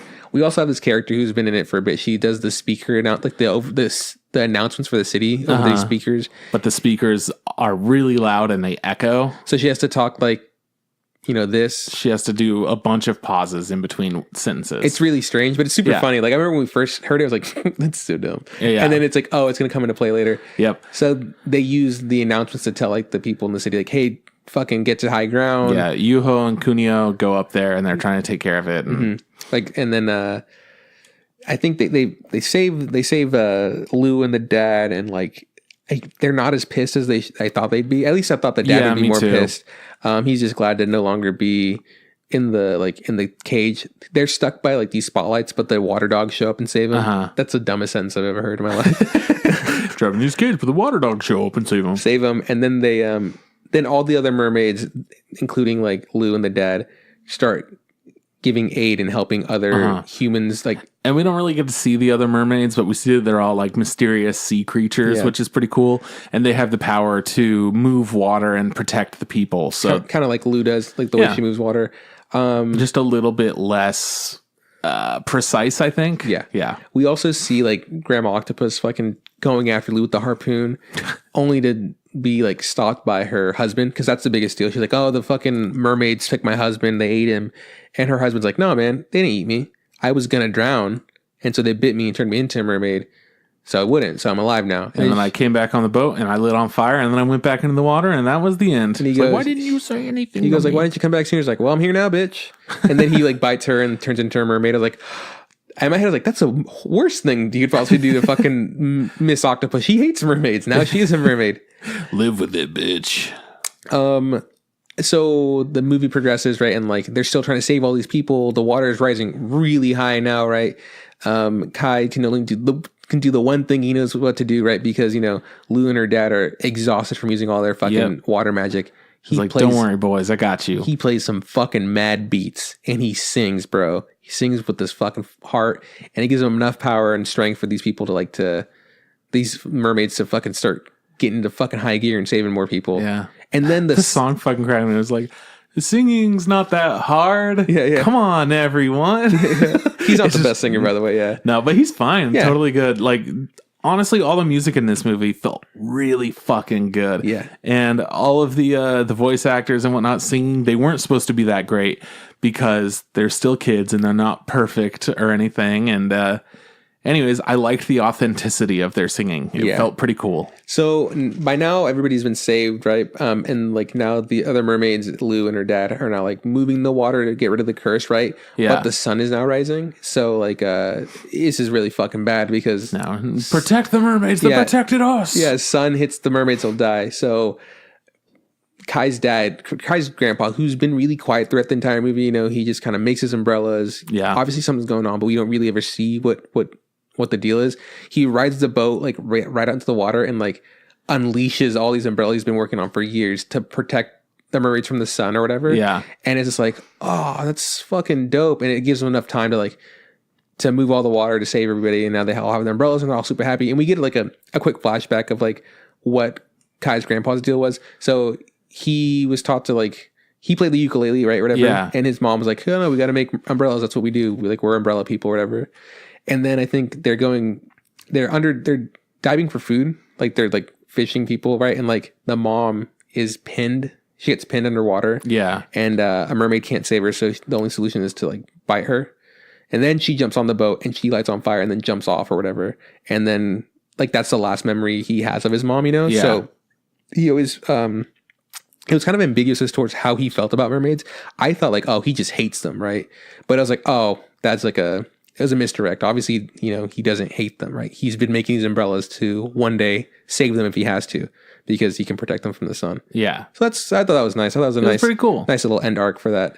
So like I said, Kai, with his music and the help for the people in their umbrellas, are able to like help the mermaids, who are then able to like disperse the water. Curse is broken. And everything's great, but the big wall broke, right? So now there's now the cities that the mermaids have been out is no longer like a feasible or possible place for them to continue to live. They do have a nice moment between like Lou and Kai where Kai confesses his love to her, right? Yeah, he's like, "I love you. I've always loved you," which I didn't know if that's I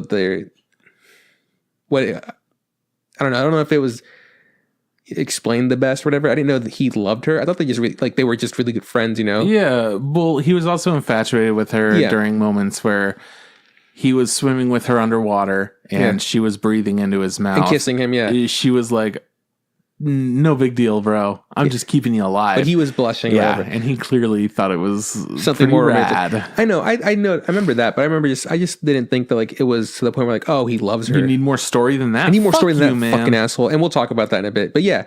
And then that just kind of ends, right? She's like, oh, cool. And then all the umbrellas fall to the water and the mermaid just disappear. And then we have like a cut to like some time has passed.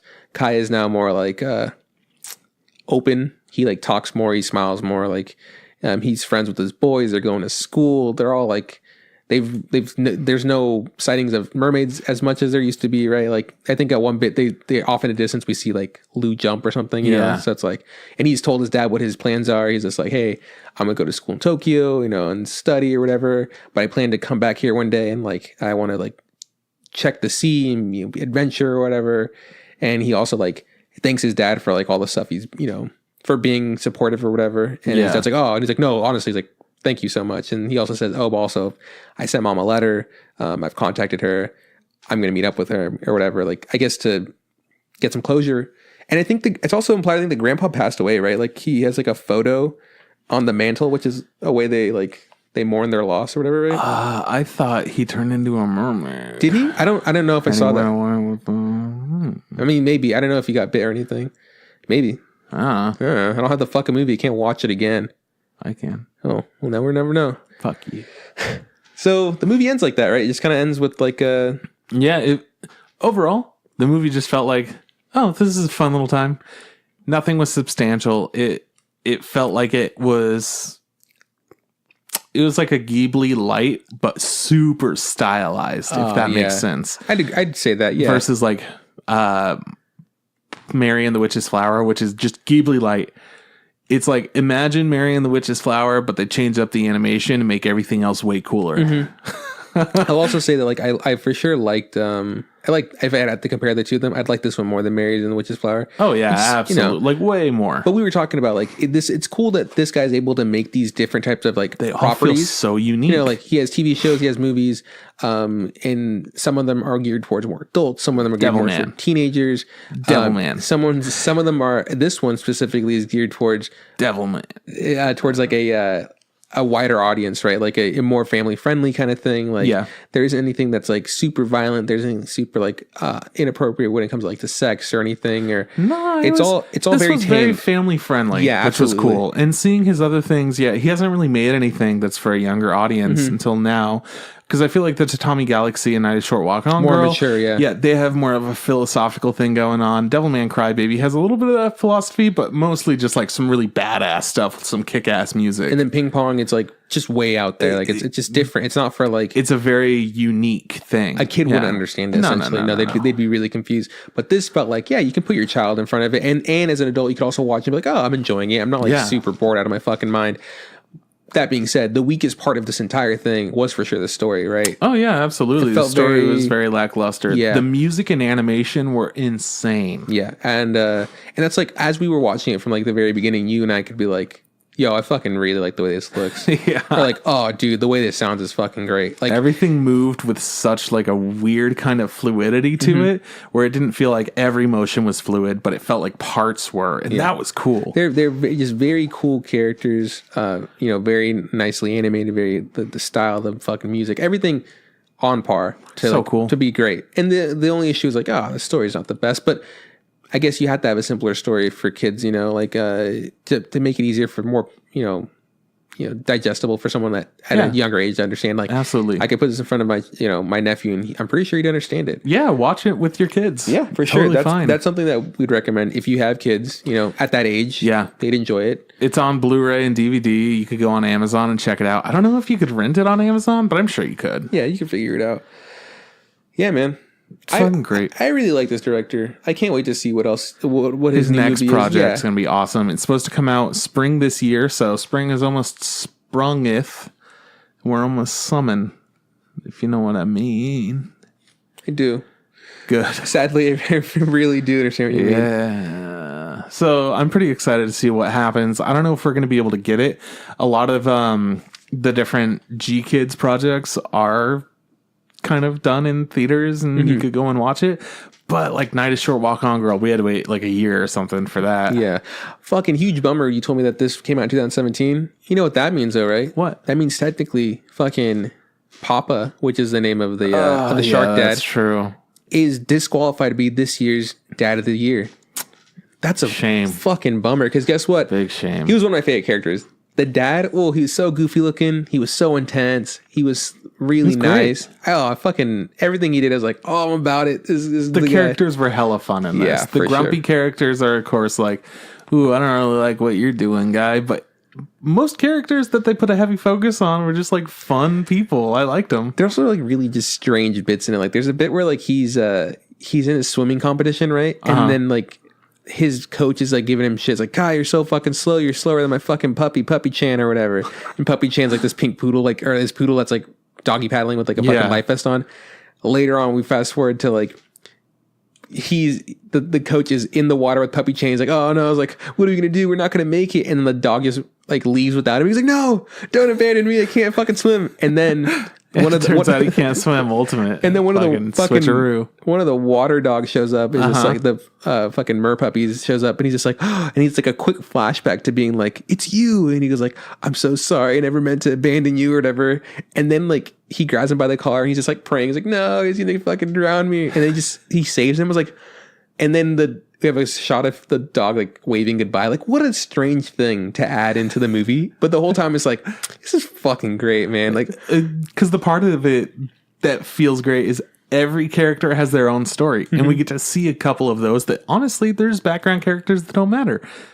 That dude got like a tiny bit of showtime, and then they were like, hey, that guy, yeah, he's gonna have a story. Yeah, like, okay. Like it was so little, but it was that we saw him.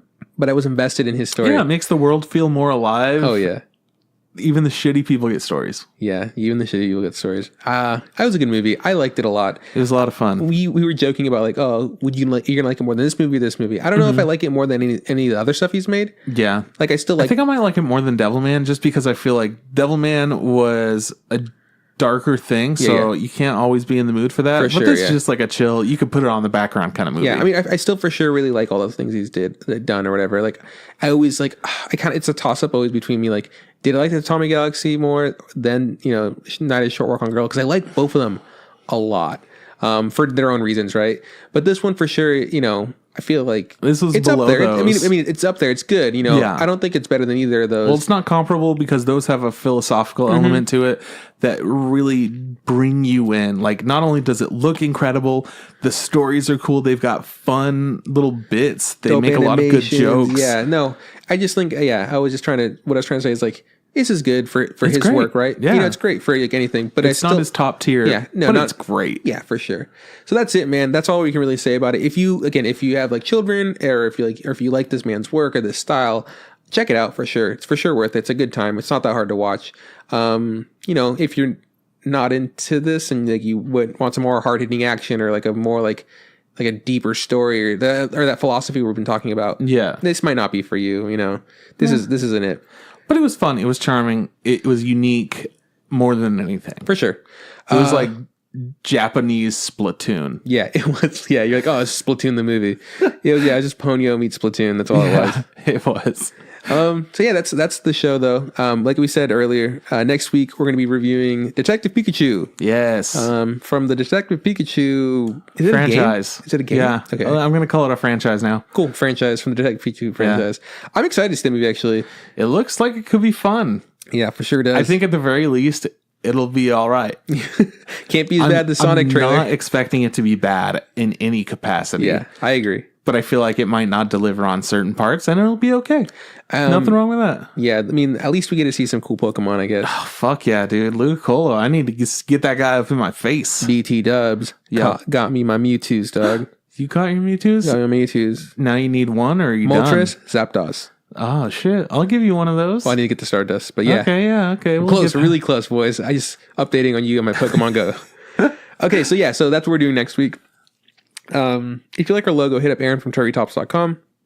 If you like our theme song, check out Time Master on SoundCloud or YouTube or Ohio State. If you're around, I guess.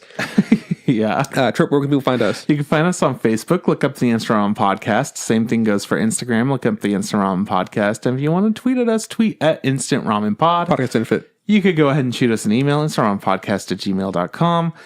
Also, I love you guys and thank you so much for listening. I do this. I wake up every day specifically for you. Yeah, call me. That's such bullshit. Anyways, well, I do like that people listen to us. Yeah, but you don't you don't wake up every morning just for these guys. No, I also do it a little bit for you specifically. That's sweet, dog. So all right, fine. I don't want to do this because I'm going to cry. I'm going to miss you for a week. Anyways, this is bye from Juan. I'll see you around from Chris. Hey, Trip, don't forget. Just add hot water.